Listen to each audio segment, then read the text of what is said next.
graduated for 1 week, and then we started Shedworks in the shed. There were initially 5 of us. It was too small a space for 5 people. It was very hot. It was like August or something. There was no airflow system whatsoever. We just had the door open. 5 laptops or computers, and yeah, we did not know what we were doing. We didn't even have any insight into how games were really made, you know. And yeah, we learned by doing it. That after a while, it was just the 2 of us and the dog, and we were just taking freelance work and doing smaller projects. We did a couple of mobile games, which made a bit of money, but not really enough to live off. You know, we were just very fortunate to be in the position we were and have the space that we had. Briefly, we moved out of the sheds for about a year, I think. We moved to a derelict cafe below a kind of squat I was living in King's Cross. It smelled quite a lot like grease. There was a room in the back that you just did not want to go into, and we just had like raw plywood tables with metal trellises that if you kicked it badly, the whole thing would collapse and like everyone's computers would have been destroyed. But that was where we started Sable. I've never been a professional architect or anything. I just studied architecture. I did my undergraduate in architecture, and my dad's an architect as well. So I've kind of been aware of it in some form my whole life. Been basically living on construction sites half the time as a kid.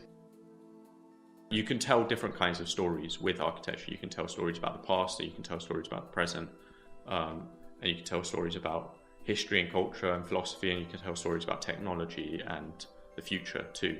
This kind of fantastical sci-fi game, but we really wanted to have it feel like it was grounded in some ways, and I think thinking about how people live day to day and hopefully representing that and expressing that through not just seeing the people, you know, go about their day-to-day lives, but also expressing it through the design of buildings and through the design of things in those buildings and the way that they use those buildings. Architectural language of the game is something that we developed a bit over time.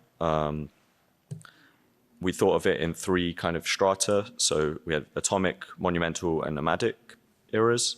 This was a kind of reflection of the journey that humans took when they arrived on this planet. And we needed each element to reflect their evolving culture, the evolving technology and materials available to them. We have this atomic, this kind of sci-fi era, which relates to this ship called the Whale, and all of these come from this one ship in the world, and that humans living on the planet have kind of looted and relied upon for generations. And yeah, we tried to maintain a consistent style there. We have the monumental era.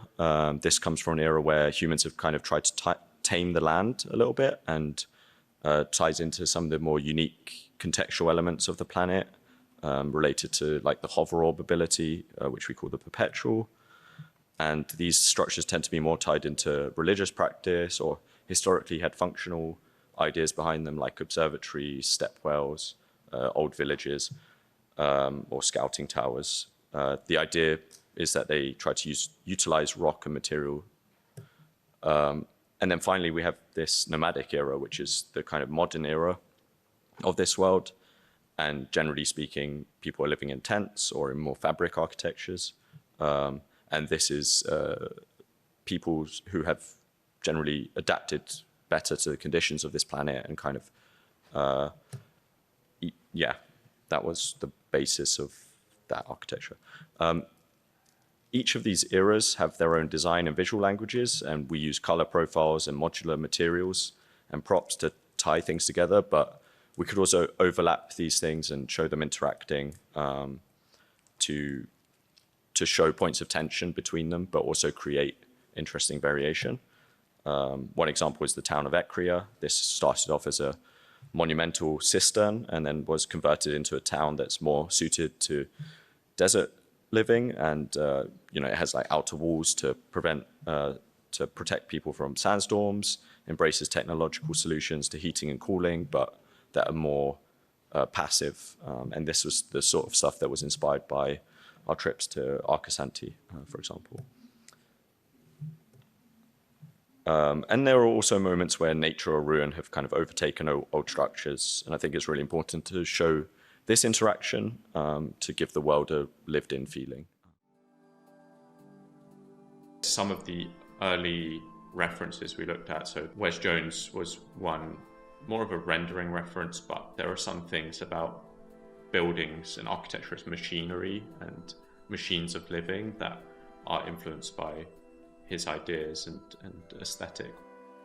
Carlo Scarpa was really strong influence on me. At architecture school in my second year, we went to Venice and visited a number of his buildings, and the way he kind of like brings like water from the city into his structures, into his gardens and things like that, and how evocative the geometry of his architecture is, and how that the use of materials and structure kind of creates this almost like modernist ruins. The detail in those structures, I think, influenced a lot of how I thought about some of the like ruined architecture in the game, and actually even down to like the logo design and some of the aesthetic sensibilities around ornamentation in those ruins were really influenced by his work.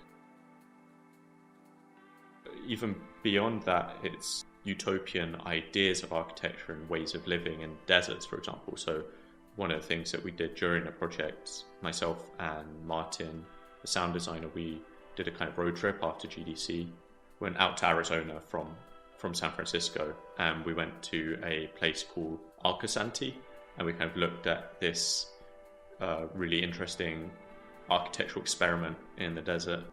Some of those ideas have definitely influenced some of the things I did in Sable. My family are from Cyprus, so being inspired by going to the refugee villages that my great-grandma used to live in as a kid, and that kind of always is going to sit in the back of my head and influence my work when working on environments like the ones you see in Sable.